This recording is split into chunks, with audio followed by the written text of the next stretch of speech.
Okay, everyone, this is going to be an unscripted beam of brilliance, something that comes from my heart. And I've been thinking a lot about how I can help people achieve their dreams. And I've been thinking a lot about how I can get closer to my dreams. And the thing I've come across is the power of habits. But not only the power of habits, but the power of building habits in a holistic way that encompasses all the areas of life: relationships, family, career, code, writing, drawing, music, creativity. How can we build a system of habits that allow us to achieve all the different things that we can achieve? And how much time do we really have? Because often I was running blind. I was thinking about creating all these different things, but not actually having the time to do it, and continuously failing because my goals were not precise. The way I viewed my system was too idealistic. I'd create time blocks, but sometimes I would just go off in rabbit holes and go down pathways that would actually keep me away from doing the things that I actually wanted to do. And so I started reading Atomic Habits by James Clear. I have it right here, actually. And it's a really interesting book because it teaches you the power of building habits and the huge impact that habits can have just by making small changes in your life. And so it's like a plane, right? If you're on a plane and you move that plane 3 degrees in a direction, well, it's actually going to end up in a completely different place if it flies for a few hours, right? So even small changes in your life can make a huge difference. And life is a holistic system. It's not a perfect schedule. Things are dynamic, things shift, things move around, but we still want to create extraordinary outcomes in our life. So how can we work with this dynamicism of life to bring about the things that we want to bring into the world? And that comes there comes the power of habits. There comes doing a set of things non-negotiably. Of course there are exceptions, but non-negotiably in a way that helps you helps you achieve the things you want to achieve. And he uses this example of a stone cutter. And he talks about this super important thing, that it's that the results are something that come over time. Often you don't see the power of habits or the power of doing one small thing every day because it takes a while for the result to show up in 3D reality. It takes a while for the result to come out on the other side of whatever it is that you're doing. It's like, use the example of this stone cutter. So this guy has his axe. He's just cutting stones, bah, bah, bah, hitting the stone. And if you look at the stone, it looks perfect. There's nothing's happening to the stone. And then after 99 cuts on the stone, boom, the 100th, perfect slice, opens in half, like an apple. And that's the key, I think, to continue the good habits. And think about the good habits, right? So I take a multivitamin every day. Okay, that's going to help me in my long-term health. I do that for the next 30 years. How do I look if I don't take a multivitamin for the next 30 years? What's the difference? There's definitely a difference. Same thing for exercise. What do I look like if I don't do exercise for the next 30 days? Well, I'm probably going to lag in a bunch of areas of my life. My mind's going to be slower, and maybe the result won't show up or won't be noticeable in the first week. But then, it's the small changes. And it's the same thing with writing a book. If I build the habit of writing my book every day for 20 minutes, well, in 300 days, I'm going to have a book, But it's not always easy. People are like, oh no, they do 5 days, they do 7 days, they don't see anything. And they're like, okay, you know what? I'm just going to not do the habit. But I think it's very important to build the habit, but also build the system of life that enables you to actually put the habits into practice and create something very useful, and design beautiful artifacts and design a beautiful life. Because I've been thinking about my own system, and it's okay. There's a lot I need to do. I need to create content. I need to write code.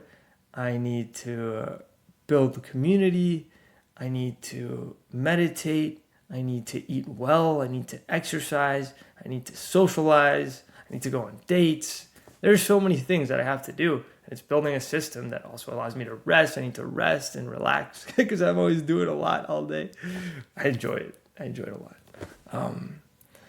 And yeah, it's like, how do we, build this holistic system for life that allows us to achieve our dreams? And it's all about the process. James Clear talks about the bicyclists of the Britain team. I forget if they were Tour de France or Olympics or something like that. But these people hadn't won a championship in decades. I don't think they'd ever won a championship. And what the coach did was this. He said, I'm going to make very small improvements in every aspect of the team. So he started finding the best gel that helped muscle recovery, even if it was just a small improvement. He started testing out, he started being very precise about greasing tires and cleaning everything and making sure everything was right. He changed a few things about the gym and the workouts, and he studied what workouts had the best results. And he made a bunch of little changes across many different dimensions, and that ended up coalescing to a championship won, to one of the highest performing teams on the planet. And I think that's the key. It's making small changes in your life to help you achieve that outcome or that goal. Because he also says everybody has that outcome. Everybody has that goal that they're working towards. But what changes person to person is how they go about achieving that goal. I know Kobe Bryant had this process where he would go to sleep. He'd go to sleep for 4 hours. He'd wake up. He'd train. And he'd have a protein shake or whatever. He'd wake up like at 2 in the morning or something like that, or 3 in the morning. Train a little bit. Go back to sleep. Show up at practice again. And he'd already gotten a full training session while everybody else had the same amount of training. And, he was excellent. And it's about tuning up the process to achieve the goals. And that's what I'm working on.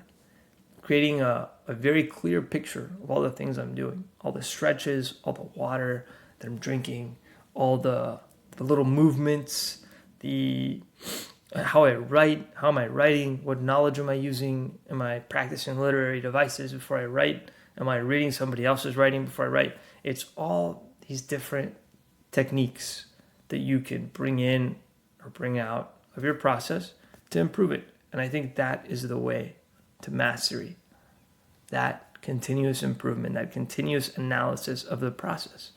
And in modern times, that requires extraordinary amounts of focus, extraordinary amounts of clarity. And we don't get that when we're on social media all day. We just don't. That's one of the habits I had to change. Now I'm just way less on my phone. I don't want to be on my phone. Don't bother me. You want to talk to me? Give me a call. That's fine. But I don't want to be on social media, even though I post every day or try to post almost every day. I don't want to be checking my email all the time. I used to do that all the time. Now I'm just, putting the phone away, putting on some very relaxing music. There's this composer that I like a lot. Her name is Meilan. And I put her music. And some people like to eat while I watch YouTube. I used to do that. I'm not doing that anymore. Just letting my mind process. I'm just enjoying life. I don't know. There's so much to enjoy in this inner world that I've found. And Tim Ferriss has recommended, hey, to me, and he's a famous podcaster, hey, reduce your information diet. Not directly. I don't know him directly yet. One day I'll meet you, Tim. But he's recommended to me that there are all of us that we reduce our information diet. All this information just scatters the mind. in the mornings, I've also I start working, but I work in my notebook. I don't take out my laptop immediately, and that just brings me so much more clarity. Laptop is just distractions and tabs and blah, blah, blah. I don't want that. I want clarity. I want to pursue the truth. I want to enjoy books. I love reading. As you could probably tell, I have a bunch of books. I have a book right there, and yeah, it all connects to the things I've been learning with Dr. Joe Dispenza is to change your habits, and also in Atomic Habits, to change your life, you got to change yourself. To change yourself, you got to change your identity. You got to change the type of person you are. You got to change the way you describe you to yourself. And it's a very interesting exercise because you start to see, okay, some people say, oh, I'm not a morning person. Or they say, I'm not good with navigation. I'm not good with Google Maps. Or they say, I'm not good at math. Like high schoolers say that. And then their mind works to confirm their beliefs that they've created, but they don't realize that these little beliefs aren't perfect truths. They can always shift them. So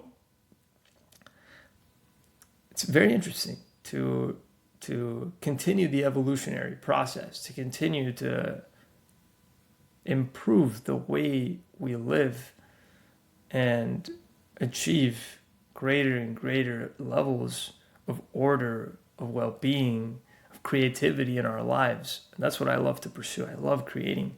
So I'm always trying to improve myself. And the way I used to be stuck in like a very rigid loop of habits, but now I've learned to expand myself, to be adaptive, to flow with the river of life, to flow with the Tao. And wow, it's made life so amazing. It's made life so amazing. And I'm just so happy to get to enjoy this gift of life. I used to be suffering all the time. Oh my God, and look at what happened to me and look at all these things. But now I'm just like, look at this gift. Look at all these amazing, beautiful things that we get to do every day.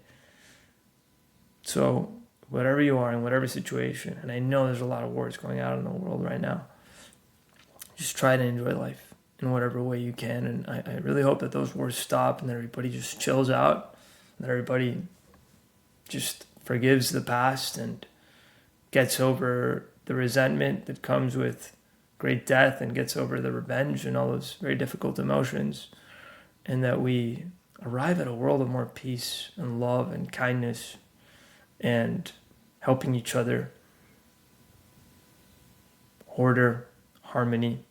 Sure, you can call me an idealist, but I believe it's possible. We should all. When we all believe it's possible, it becomes possible. So just believe it. Do the world a favor.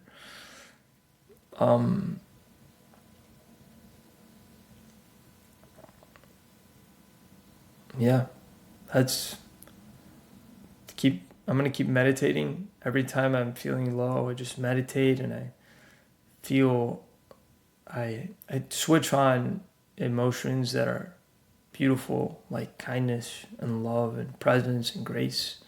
And I just feel that way. Whenever I get stressed at work, I just remind myself, like, hey, just be grateful, be kind, be present. The moment will pass, life passes. So enjoy every moment. And yeah, the meditations are so cool. Do some Dr. Joe Dispenza meditations. Just do them. Do yourself a favor. It's transformative work. Thanks, Dr. Joe, by the way. It's good stuff. So I'm just grateful for all the changes it's made in my life. Okay, everyone. I'll see you on the next one.